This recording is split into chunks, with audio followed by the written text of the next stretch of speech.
वर्षाला मधल्या काळात खूप त्रास झाला असेल ना? नाही, मला काही फार कळलं नाही, पण मी पेपर मध्ये बातमी वाचली, त्यामध्ये राघवचं नाव वाचलं आणि मग मी कोर्टामध्ये आलो. फोन का केला तुम्ही? अगं का काय झालं? मी कोर्टामध्ये आलो ते तुम्हाला आवडलं नाही का?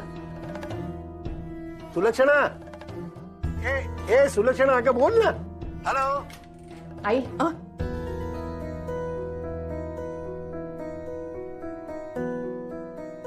काय झालं? ते रॉंग नंबर आहे, ठेवा फोन तुम्ही. हॅलो हॅलो, दे प्रसाद दे. काही झालं काय? नाही अगं रॉंग नंबर आहे, मला कळेच ना काय बोलायचं ते. आम्ही बोलत बसले त्याच्यासोबत.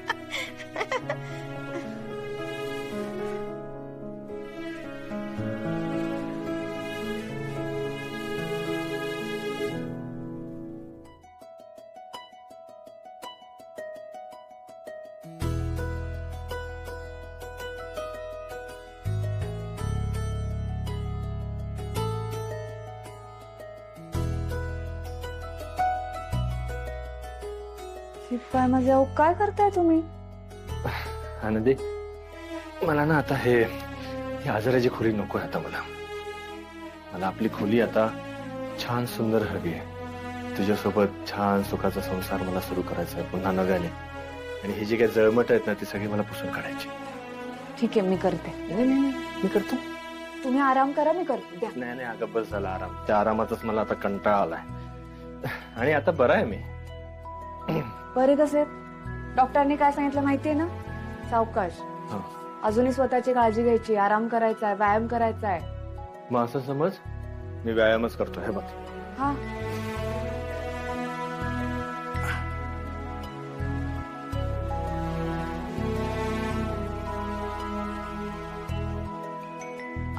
ऐका, काय आपण दोघांनी मिळून करायचं.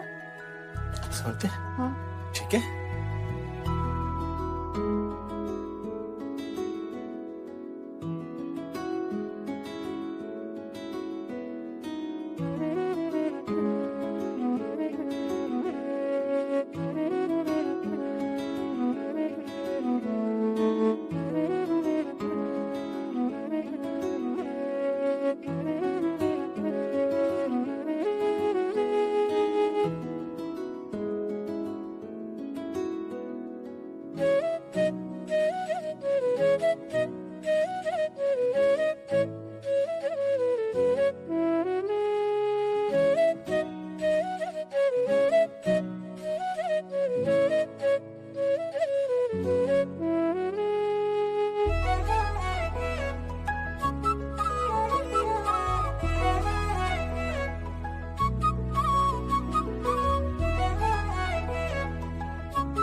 आनंदी, तुला कसं सांगू की माझ्यासाठी तू किती महत्वाची आहेस. पण मला तुला हे असंच नाही सांगायचंय. मला यासाठी असं काहीतरी करायचंय की जेणेकरून तुझ्या आनंदात भर पडेल.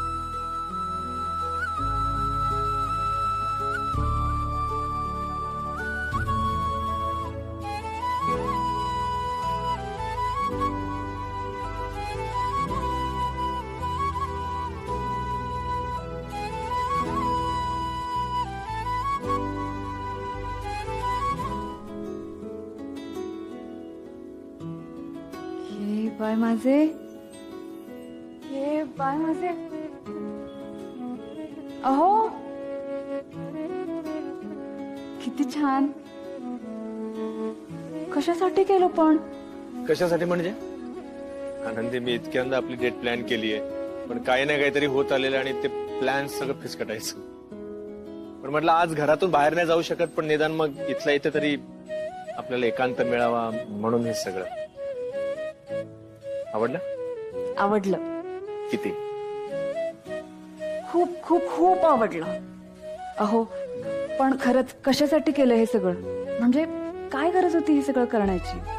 कशासाठी म्हणजे काय गरज होती असं का म्हणतेस तू? आनंदी, तुझी तत्व, तुझा स्वाभिमान हे सगळं काही बाजूला ठेवून फक्त माझ्यासाठी तू घरी परतलीस, माझी काळजी घेत राहिलीस, अजूनही घेतेस. ही हॉस्पिटलची जागरण आणि या सगळ्या गोष्टी करत असताना ताण मात्र तुझ्यावरच पडत होता. ताण कसला? अहो तुम्हाला त्रास होत होता, मग मी केलं तर काय फरक पडतो? आणि सतत डोक्यात त्या केसचा विचार. मला त्रास होत होता आणि माझी काळजी सगळेजण करत होते, मी बघत होतो. मला सांभाळायलाच ते तू, आई आणि वर्षाला सावरलंस तू, चिंगीचं सगळं पाहत होतीस तू. बरं मग हे सगळं करून वर्षाच्या केससाठी जे काही पुरावे साक्षीदार हे जमा करण्याची धडपड तुझी चालू होतीच.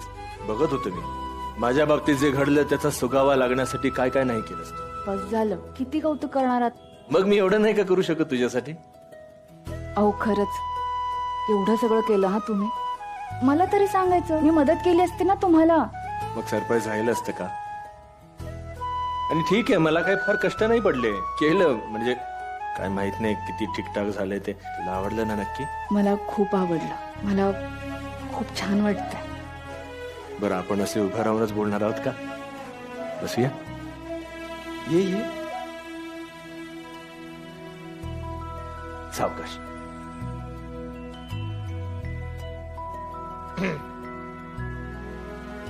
आनंदी, हा? आता असं वाट. एक मिनिट हा. अरे वर्षाचा फोन आहे. उचला ना मग. काय ते आपण दोघे कुठे आहोत, काय करत आहोत हेच विचारायला फोन केला असेल ना? ते म्हणते घडीत तोळा घडीत मासा असतं तुमचं, कधी घोड्यावर कधी गाढवावर. जरा तो तुझ्या बाजूने नाही बोलला की तुझी चिडचिड होते. हे कसलं ग प्रेम? तुम्ही भेटता बोलता एकमेकांशी, हे फक्त मैत्रीपर्यंतच आहे. आई, आमची भांडणं होतात हे माहितीये मला, पण ती लुटूपुटूची भांडणं असतात. आमचं नातं आहे ना ते मैत्री पलीकडचं आहे आणि आमचं एकमेकांवर प्रेम आहे जे आम्हाला मान्य आहे.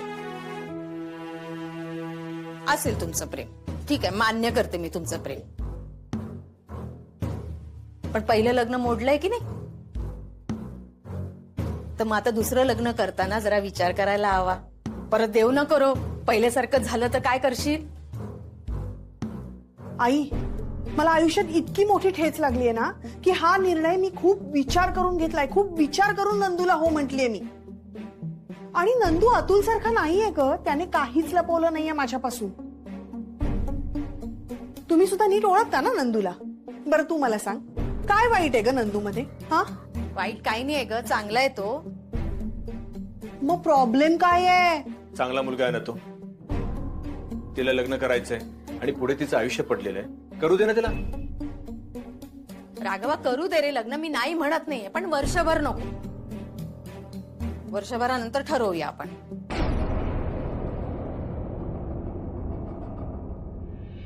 म्हणजे किमान वर्षभर तरी लग्न करायचं नाही, मला हे बरोबर वाटत नाही. अगं आई, पण का? का म्हणजे काय? एकदा लग्न करायचं ठरवल्यावर 4 जणांना कळणार, शेजाऱ्या पाजाऱ्यांना कळणार, काय म्हणतील लोक? शिबाई आता घटस्फोट झाला म्हणतील मुलीचं, आता लगेच लग्न. सगळी नको ग बाई, नको ते चर्चेला उधाण नको. नाही करायचं लग्न म्हणजे नाही करायचं. आई अगं तू बाहेरच्यांचा विचार का करतेस? माझा विचार कर ना जरा.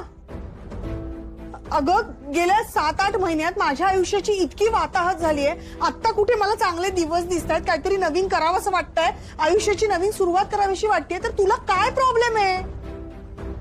तर मला नाही वाटत तुझं भलं व्हावं, मला नाही वाटत. आई आहे तुझी मी. बरं जाऊ दे, लोकांना काय वाटतं हे सोडून दे बाई. पण मला मनापासून वाटतं की हे लग्न वर्षभर तरी होऊ नये. अगं नाही, एकमेकांना वेळ द्या ना. एकमेकांना वेळ द्या, एकमेकांना जाणून घ्या, एकमेकांचे विचार जाणून घ्या.